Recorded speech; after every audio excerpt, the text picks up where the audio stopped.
नमस्कार दोस्तों, आपका स्वागत है हमारे इस चैनल द इलेक्ट्रो यूनिवर्स में।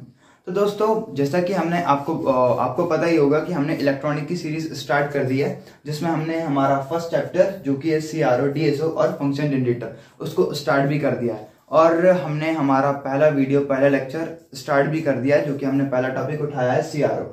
तो हमने हमारे फर्स्ट लेक्चर में कैथोड रे ऑसिलोस्कोप सीआरओ के बारे में जाना था। हमने जाना था कि सीआरओ होता क्या है, बेसिकली उसका इंट्रोडक्शन, उसके एप्लीकेशन, उसके यूजेस वगैरह हमने देखे थे। और अगर आपने वो वीडियो अभी तक नहीं देखा है तो आप हमारे चैनल में जाके हमारा फर्स्ट लेक्चर जो कि सीआरओ का इंट्रोडक्शन है वो देख सकते हैं। तो अब दोस्तों हम आगे बढ़ते हैं सीआरओ की वर्किंग के बारे में।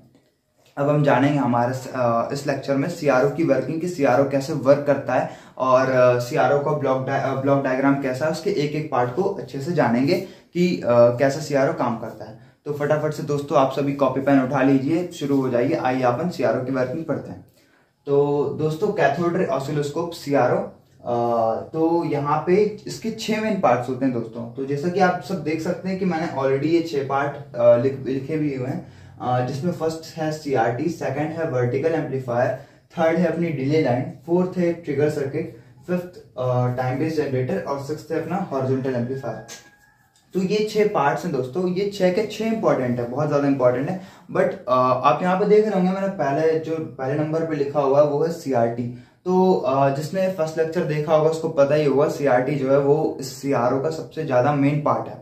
तो दोस्तों, मैंने ऑलरेडी आपको बता चुका है कि जो सीआरटी है, कैथोड रे ट्यूब, इसको मैं एक और बार बताना चाहूंगा कि ये इसको सीआरओ का हार्ट भी कहते हैं, यही इसका मेन पार्ट होता है। ठीक है दोस्तों, याद रखिएगा, ये क्वेश्चन आपके एग्जाम में पूछा जा सकता है अगर ऑब्जेक्टिव पूछा जाए तो। और दोस्तों, इसी की खोज हुई थी 1897 में कार्ल फर्डिनेंड ब्रॉन के द्वारा।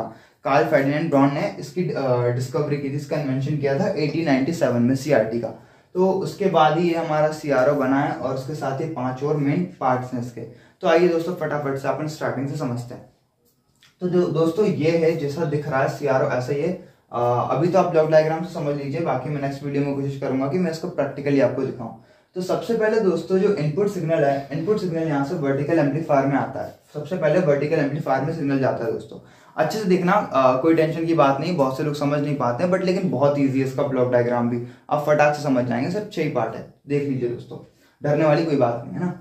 तो सबसे पहले जो इसका इनपुट सिग्नल है वो जाता है वर्टिकल एम्पलीफायर पे। अब चूंकि जो इनपुट सिग्नल है वो थोड़ा वीक रहता है, कम रहता है, तो जो वर्टिकल एम्पलीफायर है, एम्पलीफायर का काम क्या होता है दोस्तों, आप जानते ही होंगे। एम्पलीफायर एम्पलीफिकेशन का काम करता है, सिग्नल जो है बढ़ा देता है उसको। तो वर्टिकल एम्पलीफायर यहाँ पे सिग्नल को बढ़ा देता है। देन इसके बाद जो सिग्नल यहाँ से निकलता है वो जाता है हमारा डिले लाइन पे। अब यहाँ पे डिले लाइन का जो काम है दोस्तों वो सिंपल सा ये है कि जो यहाँ से जो सिग्नल्स, जो हमारा मेन पार्ट है सीआरटी है, उसमें 2 प्लेट्स होती हैं। एक होती है वर्टिकल डिफ्लेक्शन प्लेट और एक होती है हॉरिजॉन्टल डिफ्लेक्शन प्लेट। इन दोनों की वर्किंग में आपको इसी वीडियो में आगे बताने वाला हूं। तो यहाँ पे जो सिग्नल्स हैं वो एक साथ स्ट्राइक करें, एक ही टाइम पे दोनों सिग्नल जाएं, तो ये जो काम है, ये जो टाइम को डिले करना है, इसका काम जो होता है वो डिले लाइन का होता है। अब बात करूं, अभी आप वीडियो में आगे इसको अच्छे से समझ जाएंगे। इसके बाद जो है सिग्नल वो जाता है यहाँ से ट्रिगर सर्किट पे। तो दोस्तों ट्रिगर सर्किट आप देख सकते हैं। ट्रिगर सर्किट कुछ खतरनाक नहीं है। ट्रिगर सर्किट सिंपल सा काम उसका ये है कि वो जो सिग्नल होते हैं उसको ट्रिगरिंग पल्स में बनाता है, और इसके साथ साथ वो ये भी काम करता है कि जैसे कुछ वेव्स होती हैं, तो जो अनवांटेड अनबैलेंस्ड वेव्स हैं, जो जिनका कोई एग्जैक्ट शेप नहीं है, तो उनको एक एक्चुअल शेप वगैरह भी देता है, उसका काम भी करता है ट्रिगर सर्किट, ट्रिगरिंग होती है। देन इसके बाद जो ट्रिगर पल्स है, यहाँ से जो ट्रिगर पल्स बनती है दोस्तों, याद रखना ये क्वेश्चन भी आपसे पूछा जा सकता है। मैं हर वीडियो में इसका एक मेन क्वेश्चन बता रहा हूँ, बाकी मैं अलग से इसके सारे क्वेश्चंस की एक मेन सीरीज बनाने वाला हूँ, कोई टेंशन की बात नहीं है, टेंशन मत लो। बाकी जो इसका मैं बता रहा था, ट्रिगर पल्स जो बनती हैं वो काम आती है सिंक्रोनाइजेशन के दोस्तों, याद रखना सिंक्रोनाइजेशन। ऑब्जेक्टिव वगैरह में भी आपसे पूछा जा सकता है कि ट्रिगर सर्किट से जो ट्रिगर पल्स होती है वो किस काम आती है, तो वो सिंक्रोनाइजेशन के काम आती है। ठीक है दोस्तों, तो आगे जब ये ट्रिगर पल्स यहाँ से टाइम बेस्ड जनरेटर में जाती हैं, तो सिंपल सा इसका काम कुछ डिफिकल्ट नहीं है। टाइम बेस्ड जनरेटर में जो वोल्टेज मिलता है, तो आप सिंपल सा ये जान सकते हो कि वो जो वोल्टेज है उसको वो सॉ टूथ वोल्टेज में बना देता है। तो दोस्तों सॉ टूथ वोल्टेज आप समझ रहे हैं, सॉ टूथ आपने हैक्सो वगैरह औजार वगैरह देखे होंगे, उसका कुछ शेप ऐसा कुछ होता है, अगर आपको पता हो तो ये ऐसा कुछ होता है। आपने ऐसा कुछ ब्लेड भी देखा होगा, कुछ होता है, ये जो है ना ये सॉ टूथ है।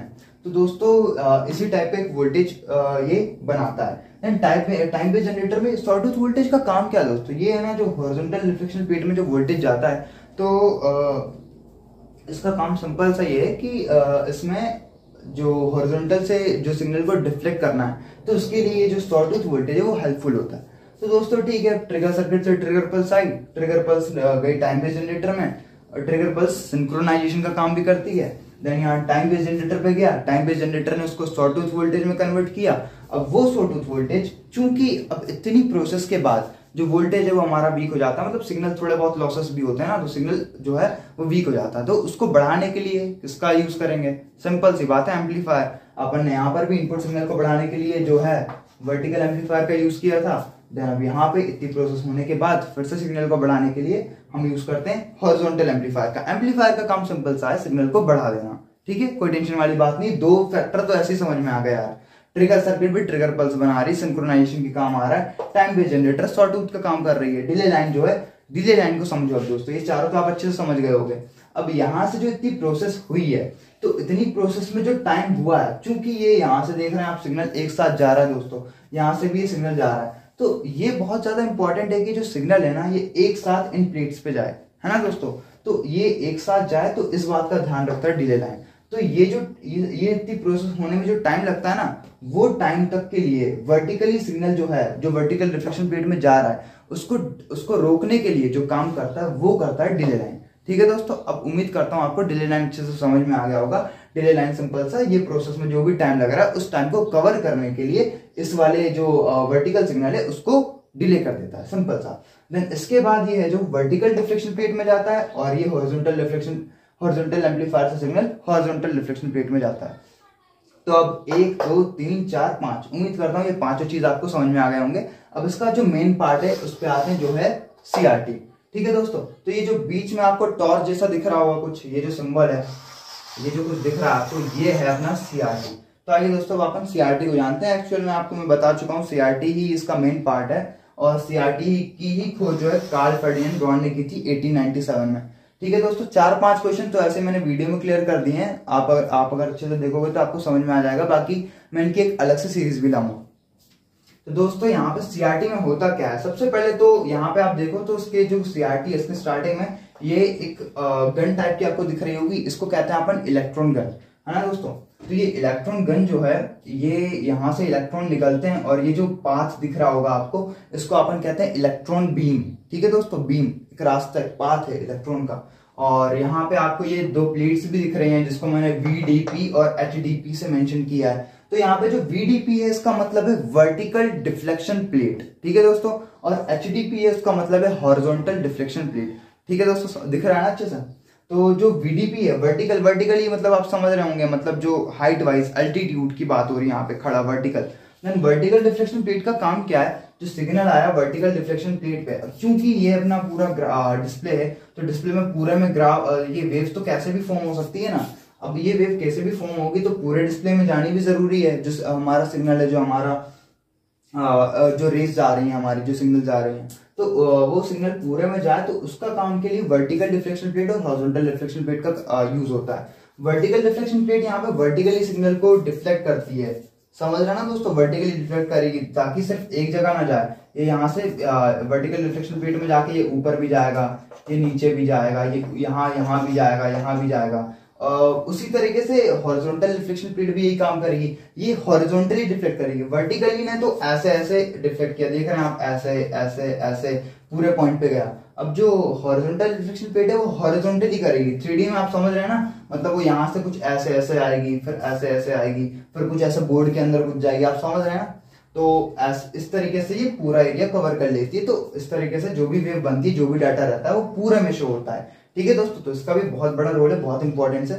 तो वर्टिकल डिफ्लेक्शन प्लेट और हॉरिजॉन्टल डिफ्लेक्शन प्लेट, उम्मीद करता हूँ आप लोग समझ गए होंगे। यहाँ पे सिग्नल एक साथ पहुंचते हैं। ठीक है दोस्तों, अब यहाँ पे इलेक्ट्रॉन गन भी उम्मीद करता हूँ आप समझ गए होंगे। इलेक्ट्रॉन गन में आप ये याद रखिएगा दोस्तों, जो इलेक्ट्रॉन गन है, तो चूंकि आप जानते हैं, अगर नहीं जानते तो मैं बता दूं, जो इलेक्ट्रॉन है वो नेगेटिवली चार्ज होता है ना, और तो यहाँ पे जो कैथोड है, नेगेटिव प्लेट होती है तो नेगेटिव प्लेट है ना, वो बैरियम ऑक्साइड की होती है। तो बैरियम ऑक्साइड, जो बैरियम ऑक्साइड है उसकी नेगेटिव प्लेट बनी होती है, उसका काम क्या होता है, बैरियम ऑक्साइड सिंपल सा, इसका वर्क फंक्शन बहुत कम रहता है। तो ये क्या, इलेक्ट्रॉन को बहुत इजीली एमिट कर देता है। और अपन को चाहिए क्या, इलेक्ट्रॉन बहुत इजीली एमिट कराना है, जल्दी एमिट हो जाए तो जो है हमारा वेव बहुत अच्छा बनेगा, बढ़िया रहेगा। देन होता क्या है यहाँ से, अब आगे चलते हैं इसके। तो इलेक्ट्रॉन, ये इलेक्ट्रॉन गन हो गई, ये इलेक्ट्रॉन बीम हो गई, ये हमारी डिफ्लेक्शन प्लेट्स हो गई। अब बात करते हैं हमारी स्क्रीन की। तो स्क्रीन में आपको ग्राफ जैसा दिख रहा होगा, block block block square shape के। तो ये जो ब्लॉक्स है ना, इसी में अपनी वेव्स बनती हैं। अब यहाँ पे जो एक ब्लॉक होता है ना, इसको हम एक डिवीजन कहते हैं। तो दोस्तों ये जो ब्लॉक है, जो ग्राफ जैसा दिख रहा है, इसको हम एक्स वाई प्लॉटर भी कहते हैं। एक और क्वेश्चन फटाक से आप लोग नोट कर लीजिए, आपसे पूछा जा सकता है कि सीआरओ के डिस्प्ले में जो आपको ग्राफिकल रिप्रेजेंटेशन दिखता है उसको हम क्या कहते हैं, तो उसको कहते हैं एक्स वाई प्लॉटर। ठीक है, ठीक है दोस्तों, याद रखना। और इसी में अपनी वेव्स बनती हैं। तो ये बनती कैसे है, अब चूंकि एक एनालॉग सिस्टम है, एनालॉग है, डिजिटल तो है नहीं। आपको यहाँ पे वैल्यू तो बता नहीं रहा है, जैसे आप वोल्टेज मेजर कर रहे हो तो यहाँ पे वैल्यू तो पता नहीं चल रहा कितने वोल्ट है। तो ये डिविजन्स के ऊपर, जैसे यहाँ पे आप देख रहे हो ये वाली वेव को, तो ये वाली वेव 1 2 3 ब्लॉक्स तक गई है हॉरिजॉन्टली, और वर्टिकली 2 ब्लॉक्स तक गई है। तो ये जो होती है अपनी एक इतनी वेव लेंथ है, ये हाफ वेव लेंथ है, और ये इसका जो हाइट है। तो दोस्तों ये सब को देखते हुए अपन इसमें से कैलकुलेशन करके निकालते हैं कि कितना वोल्टेज है और कितना इसका जो है फ्रीक्वेंसी वगैरह जो भी अपन निकालते हैं वो सब पहचान लेते हैं। तो दोस्तों बात करूं मैं इसकी स्क्रीन की, तो जो इसकी स्क्रीन है ना, उसमें अपन फॉस्फोरस, ये भी याद रखना, एक और क्वेश्चन नोट कर लो आप, ये जो स्क्रीन है इसमें फॉस्फोरस की कोटिंग की जाती है। ठीक है दोस्तों, और जो इसके इनसाइड है, इनसाइड लेयर होती है, वहां पे जो कोटिंग होती है जिस मेटल की, उसको अपन कहते हैं ग्रेफाइट। तो दो क्वेश्चन फिर से मैंने आपको बता दिए कि जो सीआरओ की स्क्रीन है उस पर जो कोटिंग होती है वो होती है फॉस्फोरस की, और जो इसके अंदर है, जो इंटीरियर पार्ट में होती है इसके स्क्रीन के अंदर साइड, वो होती है ग्रेफाइट की। ग्रेफाइट आप जानते ही होंगे, पेंसिल के अंदर की जो वो रहता है ना, पेंसिल जिससे लिखते हैं हम, टिप जो रहती है उसकी, वो ग्रेफाइट की होती है दोस्तों। ठीक है, तो उसकी कोटिंग की जाती है इसके अंदर, और इसके ऊपर जो है वो कोटिंग की जाती है फॉस्फोरस की। ठीक है दोस्तों, 3 क्वेश्चन तो यहीं से मैंने बता दिया आपको। पहला क्वेश्चन, इसको एक्स वाई प्लॉटर कहते हैं। दूसरा, यहाँ पे जो है फॉस्फोरस की कोटिंग होती है।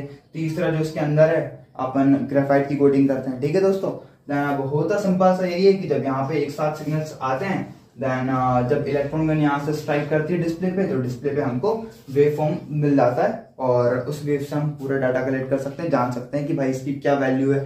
फॉर एग्जांपल अपन वोल्टेज निकाल रहे हैं, फ्रीक्वेंसी निकाल रहे हैं, जो भी एक्सपोजेट कुछ भी निकाल रहे हैं, तो उसकी वैल्यू अपन यहाँ से कैलकुलेट करके इजिली बता सकते हैं। बाकी इसकी कैलकुलेट करने की मेथड अलग होती है, तो वो मैं आपको आगे बताने वाला हूँ। एक्चुअली आपको ऐसे ही बताते जाऊंगा तो आपको समझ में नहीं आएगा अच्छे से। अब मैं कोशिश करूंगा कि इसके बाद में नेक्स्ट वीडियो आपको मतलब हो सकता है इसके बाद में क्वेश्चन सीरीज ले आऊं, या फिर हो सकता है मैं आपको इसका प्रैक्टिकल करा दूं। अब चूंकि मैं अगर प्रैक्टिकल कराऊंगा तो प्रैक्टिकली आप जब इसको देखोगे कैसे क्या होता है, देन उसके बाद अगर मैं इसकी कैलकुलेशन बताऊंगा तो आपको इजीली समझ में आएगा। तो ठीक है दोस्तों, इसी के साथ ये वीडियो को हम एंड करते हैं, और कोशिश करता हूँ कि आपको जल्द से जल्द ये पूरा टॉपिक जो है क्लियर करवा दूं। आगे हम मिलेंगे अपने प्रैक्टिकल और क्वेश्चन सीरीज के साथ। बाकी थैंक यू, धन्यवाद।